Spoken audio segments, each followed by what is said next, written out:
if you want to connect a USB flash drive to Samsung Galaxy A56 5G, if you have USB-C flash drive, then you can pretty much immediately insert it into the phone by using the charging port or the USB-C port. However, if you have, for example, USB type A flash drive like I do, then in that case we need to use an adapter that looks, for example, like this. I can insert the flash drive to the adapter over here, and then of course the adapter with the flash drive to the phone. There we go.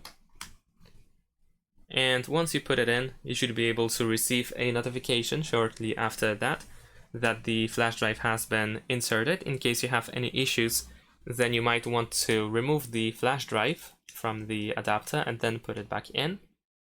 Sometimes it doesn't work immediately, but as you can see now we have USB storage added, and you can tap on this arrow in order to, for example, open the storage or unmount it, and you can also go, for example, to My Files app in order to find the USB storage in this place.